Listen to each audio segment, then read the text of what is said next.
What's up, Freakin Fitness fam? Welcome to another freaking video. Today we're gonna be getting a lot of very valuable knowledge from Coach Kyle. Kyle, one of the best coaches that we got on team. He's gonna show you guys or talk to you guys a little bit about the front rack position, mainly focused on that, but then we're gonna kind of graduate to a little bit more skill, more technique as we talk about shoulders to overhead, which can be a press, AKA a strict press, could be a push press or a push jerk.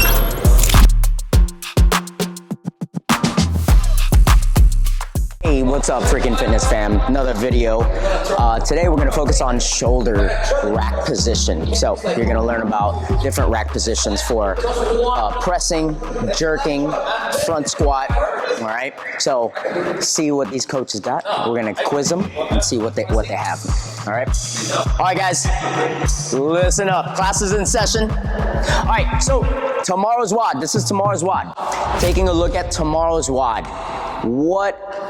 What is the main body part that we're using, or correct, there you go, shoulders, right? So that's the main focus for tomorrow's workout of the day. This is the Freakin Fit WOD.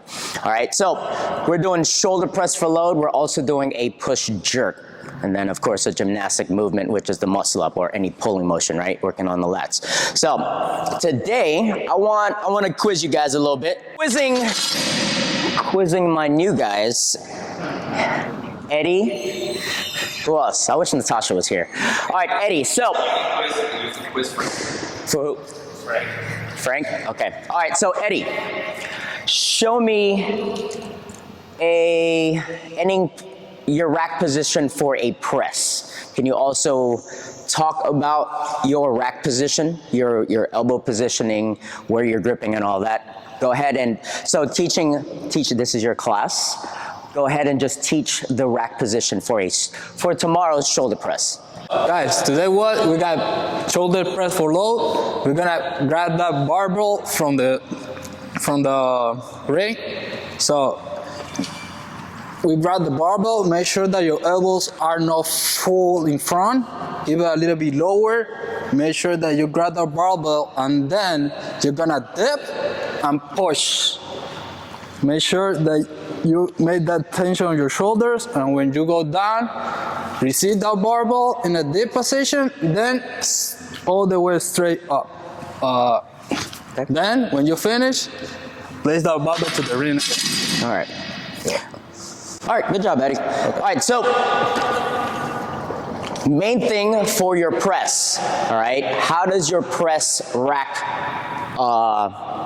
should look like, okay? So when you're grabbing the barbell, it's always just outside shoulder width, right? Elbows are gonna be slightly down and in front of that bar. We wanna create that W motion. We wanna create a vertical forearm, all right? We don't want it too far out to the side, creating that W. We wanna create a tighter W with a more vertical forearm in this rack position, right? So elbows are slightly underneath and in front. In this position, we wanna activate our lats. When we have a good front rack position, for the press or the push press, we want this position, right? Why? Because we want our lats to be engaged, all right? We want our scaps to be engaged. If we have our front squat position or front rack for a squat, we turn off our lats, we turn off our scaps, all right? So anything going overhead, we want a more fuller grip on this barbell. Depending on your client's mobility, that is your rack position from press to your push press. Everybody understand?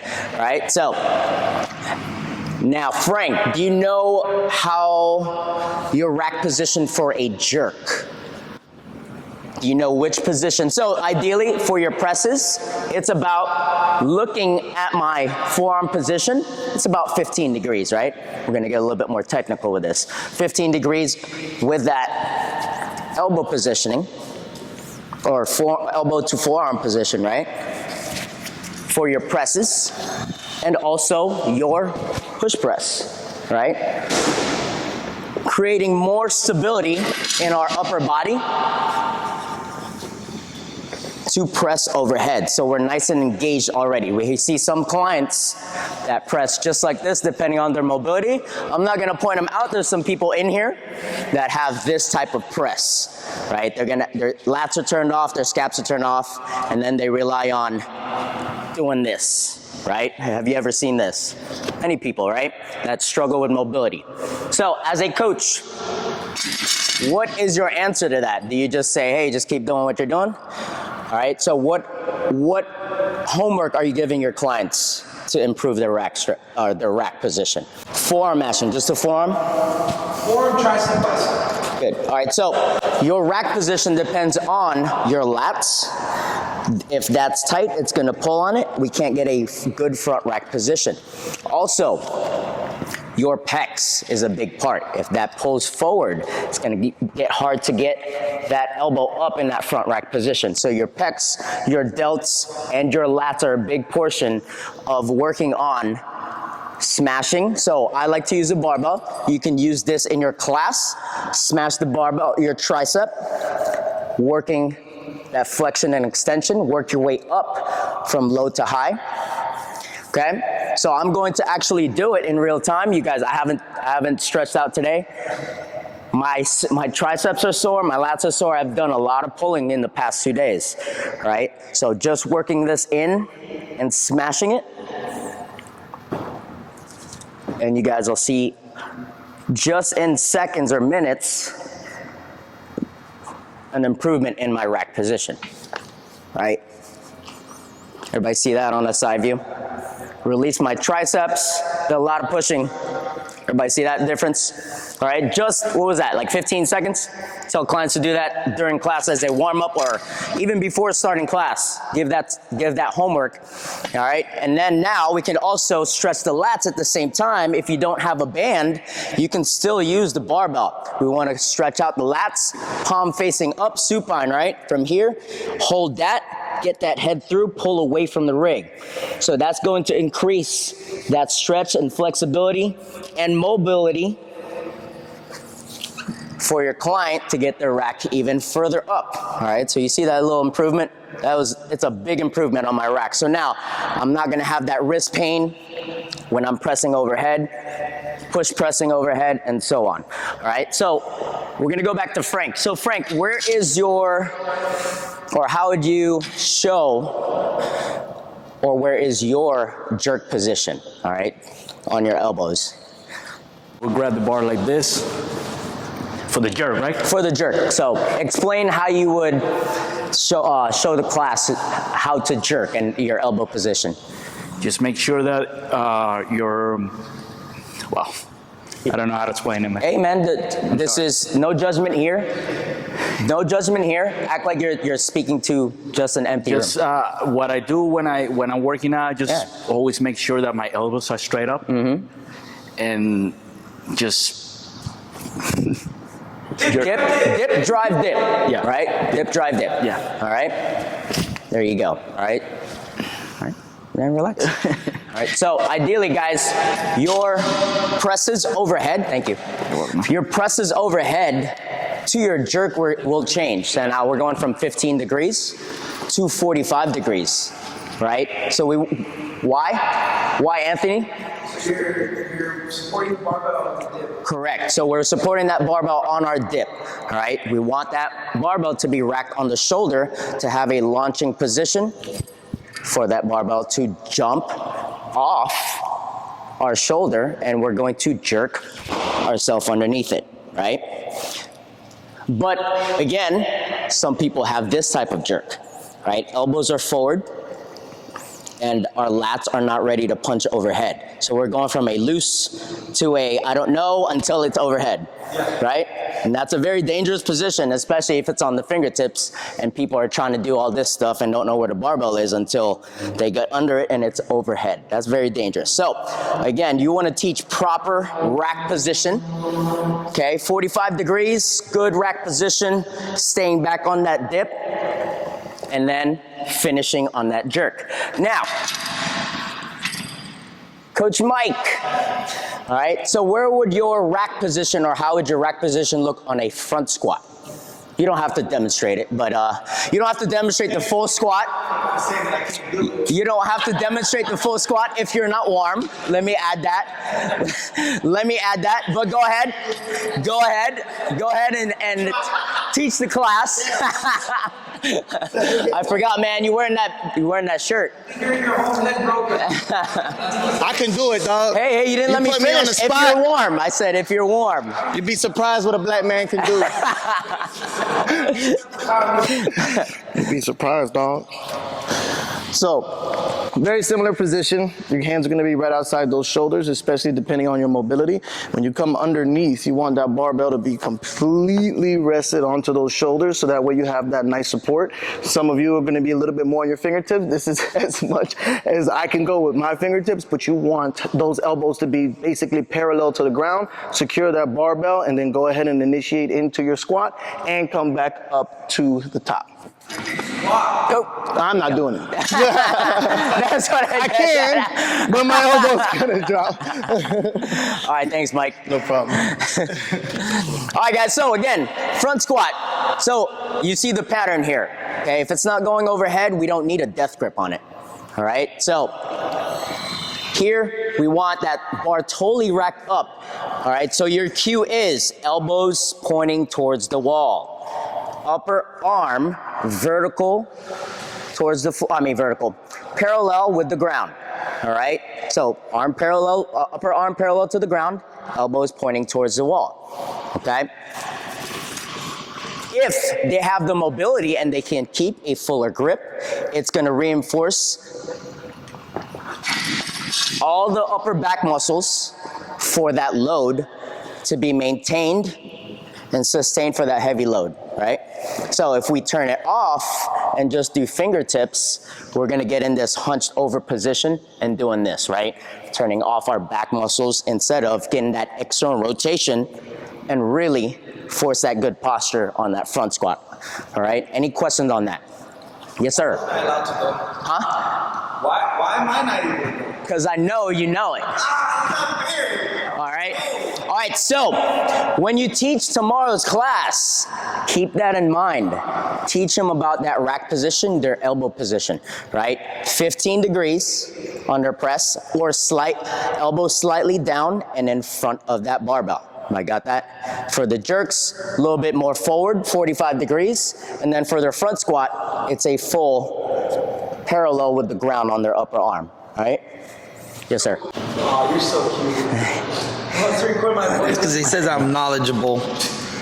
This is pretty dope. Good questions. Let's go. Right here? Yeah. All right. So the question is, when explaining the front rack position, the cues that I give, I don't give degree angle or anything like that. Don't have to. But this is our class. We're getting technical with it. Okay. All right? But so, or I guess the right question is, would better cues be to give reference to degrees, or is it better to just kind of say, all right, we're gonna do a strict press or a shoulder press, elbows directly underneath the barbell, on a push jerk, elbows slightly in front of the barbell, or a push press, and then on a front squat, you want to take away all the tension away from the forearms and shoulders, so elbows as high as you can get them, so that way you're just resting the bar on your shoulders. If your arms weren't there, you'd be fine. Frank, what's the right answer?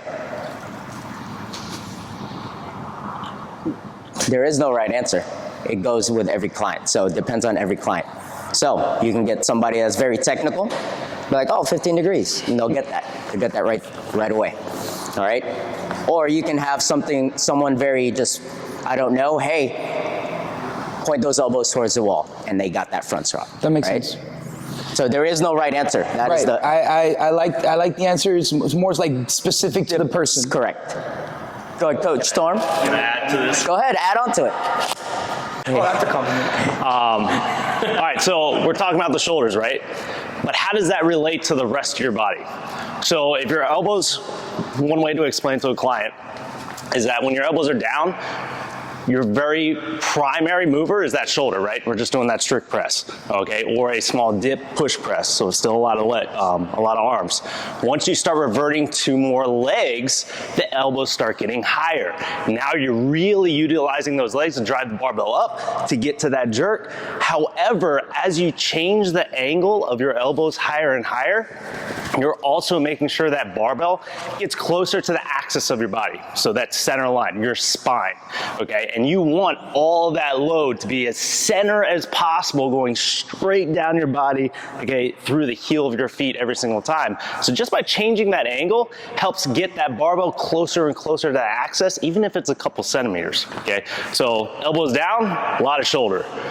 Less shoulder, more legs, all legs, okay, if you guys think of it that way, all right?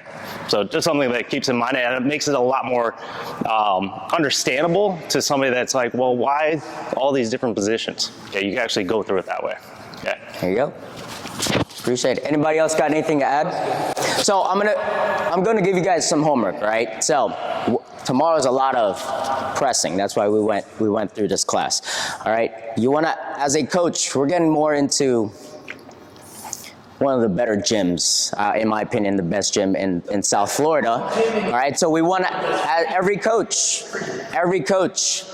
needs to have or add value to their class, right? So what are you doing to add value to your class? You're giving those little tidbits on how to create a better rack position, right? Not many gyms do that, right?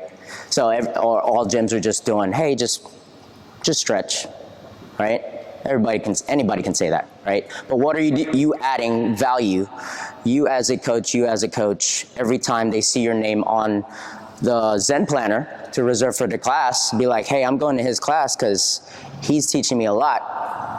When basically you're just telling them to improve one little thing, but that's a lot to them, right? So you're adding value to your class just by giving them homework or just giving them these little tidbits, right? So working on your homework is how to improve your mobility or stability or flexibility in the front rack position. Because I believe everybody needs that better, right? Because everybody's rack position is horrible. In my opinion, from what I'm seeing, all right? So we can always improve everybody, even yourselves, right?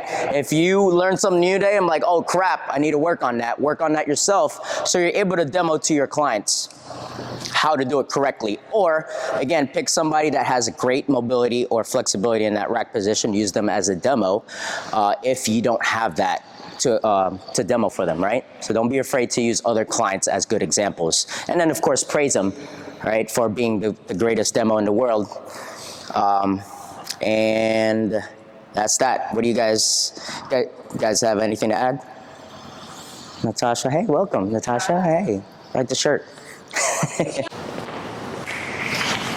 I just hold it? No, you gotta make it look professional. You gotta be professional. Look, it took 3, 2, 1, 5, 4, 5 seconds. So we got, when you got those guys in those front rack position and they're going into that press, you'll see a lot of people drop the elbows before they initiate. What I have seen is when they drop those elbows, some people tend to bring those elbows towards their body, and you'll start to see that a lot. I don't know what your cues are for that. I kind of just tell them, make sure that your elbows do not touch your body at all. I use 45-degree angle. That's fine. That's one of my favorite things when you see that. But I don't know if you have I know you don't like degrees. If you guys have a different there. When they're resetting the rack or something? Yeah, when they're resetting. Talking about for the jerk? Or? For the jerk, I've seen shoulder press when they try to initiate, they start to collapse. Those rib cage collapse and the elbows collapse. Pull your lungs, pull your diaphragm, expand your lungs. Trying to do like the rebounding. Oh, okay. That's what I'm saying. If you wanted to talk about that. Hey, rebounding is different, guys. Rebounding is different, but that's good that you're seeing that during fast, high-intensity movements. Yeah. So all you need to really do is, hey, concentrate on not letting your elbows collapse. Don't let your elbows collapse. That's it. All right? That's a good cue. Just don't let it collapse to your side. Maintain those high elbows, right? A lot of the time is timing too, like having the right timing to when you're recatching the bar or you're catching the bar. Professional. Repeat that again. Sorry. We need more than one now. Hey, So the idea is, don't fund me. when you're cycling the barbell, naturally you're gonna want to cushion the weight. So that's what happens is that naturally you're bending your knees and your elbows are, it's almost like you're gonna receive the bar with your elbows a little bit higher, and then your elbows kind of drop, and that's like the shock absorber. Your elbows doing a little bit of a drop on the catch. It's a natural thing. Like, you want to minimize that, obviously, right? Want to minimize that, but it happens. You know. Guys, I like that we're talking about the jerk, but the main focus today was the rack position, right? The proper rack position for your press tomorrow and for the jerk. So you give them that knowledge and that teaching point in your class, all right, to add value to your class and yourself, all right? Any questions on that? All right, I like that we're talking about more in depth with the jerk and all that stuff, but that's another day. And I'll shine the light on you on that, right? Hey, no, that's all right. All right, I'll give you the limelight on that. All right, any questions? Logan, you got anything to add? Is that pretty good? Got anything to add for your the rack position? Today's main focus, guys, was the rack position. So giving you more knowledge on where your elbows need to be and what body parts need to be engaged for that overhead position or shoulder to overhead position. All right, good? You got anything to add, Natasha? All right. No, I just missed the first 15. Don't worry, he's got it on video. All right, good. He'll make you shine. Good. All right, guys. That's all I got for today. Work on that homework. Add value to your class. All right, guys, so thanks for staying to the end of the video. This is going to be called our Freakin Coaches Training, and we're going to be doing this every Wednesday. So if you want to get better as a coach, learn some tactile cues and learn different things on how to become a better, not even just a CrossFit coach, but a freaking fitness coach, tune in on Wednesdays and you can check us out. You're going to get the raw footage of everybody and how we do things here in freaking fitness. And go ahead and have some fun, like, subscribe, and tell all your friends and share. 3, 2, 1.